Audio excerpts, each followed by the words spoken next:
여러분 안녕하십니까? 화요일 아침 여수 MBC 뉴스투데이입니다. 전남 도립미술관이 3년 가까운 공사 끝에 어제 문을 열었습니다. 400억 원이 넘는 국비와 지방비가 투입됐습니다. 전라도 정도 1000년 만에 첫 미술관이자 지역 문화예술계의 오랜 염원이었던 만큼 시민들의 기대가 큽니다. 최우식 기자가 보도합니다. 전남 도립미술관이 온오프라인으로 성대한 개관식을 갖고 개막 전시에 들어갔습니다. 전라남도가 414억 원을 들여 옛 광양역사 자리에 신축한 도립미술관은 9개의 전시실과 200석의 대강당, 교육실과 카페, 도서실 등을 갖췄습니다. 특히 항온 항습 보안 기능을 갖춘 수장고와 원본의 색을 충실히 재현하는 최고급 조명은 시설과 규모 면에서도 국제적인 수준입니다. 일형의 명성에 걸맞게 문화예술을 꽃피우고 세계와 소통하는 문화예술의 공간으로 이렇게 만들어 가겠습니다. 남도의 풍경을 고스란히 담아낼 도립미술관은 지역의 시간과 공간을 유기적으로 연결해 주변의 풍경과 삶의 모습을 반영하는 일상 속의 친근한 미술관을 지향하고 있습니다. 산을 등지고 물을 바라보다라는 주제의 개관 특별 기획전은 이런 미술관의 비전과 방향성을 강조하면서 전통을 현대적인 시각으로 재해석한 기획이 돋보입니다. 한국과 프랑스, 캐나다 작가 13명의 작품이 오는 7월 말까지 시 공간을 초월해 특별한 위로와 공감의 시간을 도민들에게 선사할 것으로 기대됩니다. 미술관 개관과 함께 광양시가 폐산업시설 문화재생 사업으로 조성한 2동의 광양예술창고도 지역의 복합 문화 공간으로 문을 열었습니다. 지역 문화예술계의 오랜 염원이던 전남의 첫 미술관이 지역을 대표하는 문화예술의 랜드마크로 새롭게 자리매김하고 있습니다. MBC 뉴스 최우식입니다. 지난해 1년 동안 전국에서 전남의 인구가 가장 많이 빠져나갔던 것으로 집계됐습니다. 호남지방통계청이 발표한 국내 인구 이동 통계에 따르면 지난해 전남에서 모두 23만 9천 명이 전입하고 24만 9천 명이 전출해 1만 명이 순유출됐습니다. 이는 전국에서 가장 많은 것으로 전북 8천 명, 광주 6천 명보다 앞선 수치입니다. 연령별 이동은 20대가 1,990여 명, 10대가 1,300여 명으로 순유출률이 타 지역에 비해 높게 나타났습니다. 강진군에 이어 전남에서 두 번째로 여수시가 공공배달 앱을 출시했습니다. 주문 수수료를 대폭 낮춰 소상공인들의 부담을 덜어주겠다는 취지인데요. 지금까지 출시된 공공개발 앱 상당수가 반짝 흥행에 그치고 있어 차별화가 필요하다는 목소리가 높습니다. 문영철 기자입니다. 넉 달간의 개발 과정을 거쳐 출시한 여수시의 공공배달 앱입니다. 주문 수수료가 1.9%로 최대 10%가 넘는 민간 배달 앱에 비해 크게 낮고 지역 상품권으로도 결제가 가능합니다. 소상공인과 이용자 모두 만족할 만한 요인을 갖췄지만 기대만큼 활성화될 수 있을지는 미지수입니다. 등록된 업체 수가 민간 배달 앱보다 크게 적을 뿐 아니라 무엇보다 인지도와 마케팅, 사후 관리 등 여러 측면에서 막대한 자금력을 갖춘 민간 앱에 밀릴 수밖에 없기 때문입니다. 실제로 지금까지 출시된 공공 배달 앱 상당수가 초반 반짝 흥행에 그치고 있고 코로나19로 인한 배달 특수 속에서도 이용객이 오히려 줄어든 경우도 적지 않습니다. 실질적인 주문 건수 이런 거는 아직까지 미비한 것 같아요. 민간 배달에 비해서 부족한 부분이 크든 여러 가지 좀 고민을 했습니다. 여수시는 공공 배달 앱 활성화를 위해 가맹점 수를 늘리고 별도의 사업비를 지원해 할인 이벤트 등을 진행할 예정입니다. 하지만 계속해서 지자체 예산을 투입할 수는 없는 데다 효율성이 떨어진다는 지적이 적지 않습니다. 이 때문에 공공 배달 앱 출시를 검토했다 백지화하는 지자체도 늘고 있습니다. 경쟁력에서 다 많이 떨어지죠. 점유율이 1%대인데 그것을 위해서 우리가 과연 공공앱을 해야 되는지. 공공 배달 앱을 전국에서 가장 먼저 출시했던 군산시의 경우 가맹점을 일반 생필품 판매 업체까지 확대하며 기존 배달 앱의 틀을 벗어나려 하고 있습니다. 전문가들은 이 같은 차별화를 통해 자생력을 갖추지 않으면 공공 배달 앱은 실패할 수밖에 없다고 지적합니다. 수익성이 떨어지다 보니까 소비자들을 유인할 수 있는 다양한 프로모션 혜택이 부족할 수밖에 없어요. 세금이 끊기면 자체적으로 굴러가기가 힘들 거예요. 강진과 여수에 이어 도내 다른 지자체들도 공공 배달 앱 출시를 검토하고 있는 가운데 지속 가능성을 확보할 수 있는 깊이 있는 고민이 필요해 보입니다. MBC 뉴스 문형철입니다. 네, 최근 여수시의회 본회의장에서 벌어졌던 막말 논란에 대해 전창곤 의장이 권오봉 시장에 사과를 요구했습니다. 전 의장은 어제 입장문을 내고 추경 예산안 설명에 집중해달라는 요구에 반감을 갖고 권 시장이 공격성 발언을 한 것은 민주주의와 지방자치의 근간을 허무는 처사라며 지방의회와 지방정부가 각자의 권한과 책임이 있다는 것을 상기해야 한다고 주장했습니다. 전 의장은 이어 의회가 무시당했다는 느낌을 받아 적절하지 못한 발언을 했다면서도 시의회와 의장에게만 화살을 돌린 공무원 노조의 성명은 공정성을 크게 잃은 것으로 보인다고 반박했습니다. 한편 여수시는 전 의장의 입장문에 사실과 다른 부분이 있다며 조롱성 발언에 대해 권 시장이 정당하게 항의한 것이라고 주장했습니다.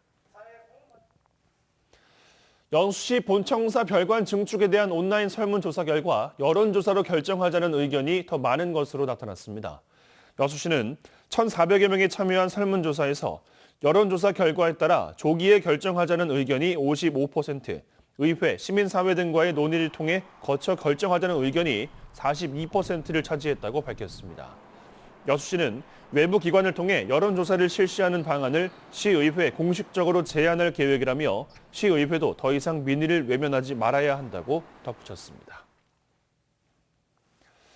말도 많고 탈도 많았던 순천 도의원 1선거구의 보궐선거전에 막이 올랐습니다. 목요일부터는 본격적인 선거운동도 시작됩니다. 돈 경선 논란과 탈당 후 무소속 출마라는 진통을 겪은 후여서 앞으로 양상도 더욱 예측불허인데요. 서로 승리를 장담하고 있는 두 후보를 박민주 기자가 만나봤습니다. 민주당 한춘옥 후보, 재공모 끝에 후보를 결정한 민주당은 개소식에 지역 국회의원들이 동참하면서 여당 후보를 부각시켰습니다. 한 후보는 농협에서 반평생을 근무했다며 섬기는 정치를 펼치겠다는 포부를 밝혔습니다. 민생 해결사 똑순이 한춘옥이 엄마의 마음으로 새로운 정치의 미랄이 되겠습니다. 한 후보는 장날 유권자들을 직접 만나며 민생 해결사로 나서겠다는 뜻을 밝혔습니다. 오천지구 공공임대주택 분양 문제를 해결하고 농민들을 위한 지원책도 약속했습니다. 오천지구 공공임대주택 분양 문제를 해결하기 위한 주민들의 의견을 수렴해서 선제적인 대책을 마련하겠습니다. 무소속 조윤식 후보, 민주당을 탈당하고 무소속으로 출마했지만 민주당 공천에 원칙이 무너졌다며 무소속 지지를 호소했습니다. 주 후보는 두 번의 순천시 의원을 지낸 정치적 경험을 부각하며 표심을 공략했습니다. 저는 두 번의 순천시 의원과 부의장을 지내면서 값진 정치 경험을 쌓았습니다. 주 후보는 전통시장을 찾아 어려움을 겪는 아랫장 지원을 모색하겠다는 뜻을 밝혔습니다. 오천지구 아파트 분양 전환 문제 해결과 민원 출장소 설치도 공약으로 내걸었습니다. 먼저 건설 원가의 투명한 공개를 위해서는 민관 학이 함께 참여한 분양가 산적위원회를 구성한 후 합리적인 분양가 책정이 되도록 제도를 개선해야 합니다. 재공모, 탈당으로 갈등이 표출됐던 순천시 제1선거구. 오늘 4.7 재보궐선거에서 조직력의 민주당과 정치 경험의 무소속 후보 간 2파전이 예고되고 있습니다. MBC 뉴스 박민주입니다. 갑질 의혹이 불거졌던 순천 모 고등학교 교감이 교육청 감사 결과 중징계 소견을 받았습니다. 전남도 교육청은 교사들에게 불필요한 신체 접촉을 하고 자신의 사적인 용무에 동행시키는 등 갑질을 했다는 의혹을 받았던 순천 모 고등학교 교감에게 중징계 등 신분상 조치를 내려야 한다는 의견을 학교 법인에 전달했습니다. 이에 대해 학벌 없는 사회를 위한 시민 모임은 이번 감사 결과에 대해 환영의 뜻을 밝히며 피해 교사에 대한 심리적 지원 방안도 마련할 것을 촉구했습니다. 도내 산불 발생이 봄철에 집중되고 있는 것으로 나타났습니다. 전남도에 따르면 최근 5년 동안 발생한 도내 168건의 산불 가운데 3월과 4월 사이 발생 건이 53건으로 전체의 32%를 차지한 것으로 조사됐습니다. 특히 최근 5년 동안의 봄철 산불 피해 면적도 모두 13.9헥타르로 전체 피해 면적의 41%를 차지한 것으로 분석됐습니다. 전남도는 다음 달 18일까지 대형 산불 특별 대책 기간으로 정하고 산불 예방 전문 진화대 1,450여 명을 투입해 산불 취약 지역 단속을 강화하고 도내 산림 428개소 15만 4천 헥타르를 입산 통제구역으로 지정해 관리에 들어갔습니다. 전남도가 추진하는 2021 K-팝 슈퍼 콘서트의 개최지로 순천시가 최종 선정됐습니다. 전남도가 추진하는 10억 원 규모의 K-팝 슈퍼 콘서트는 코로나19 집단 면역이 형성되는 올 4분기에 전남형 신한류 콘텐츠 개발을 위한 사업으로 교통 여건과 관광 연계성 등의 선정 기준에 따라 지난 18일 평가를 통해 순천시가 최종 선정됐습니다. 콘서트는 오는 10월 말 순천만 국가정원에서 개최될 예정으로 코로나 감염 예방을 위해 저류지 주차장과 팔마 종합운동장에 보조 무대를 마련해 인원 분산을 유도할 예정입니다.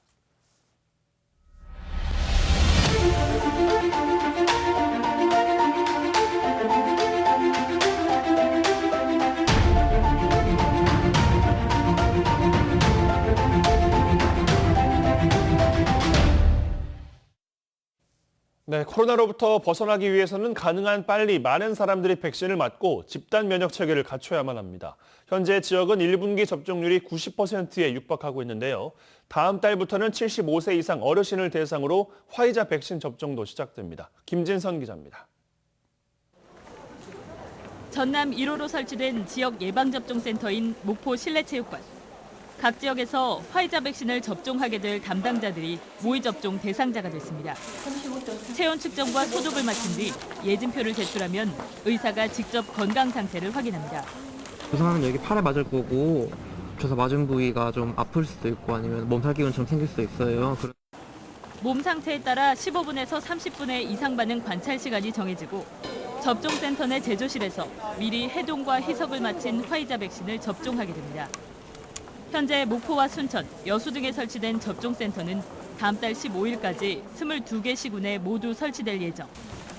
이상 반응 처치를 포함해 오는 30일까지 각 접종센터에서 모의 훈련도 이어집니다. 모의 훈련을 통해서 경험을 해보고 그리고 모든 것들이 다 준비되어 있는지 저희 평가위원들이 다 같이 이제 체크를 하게 됐고요.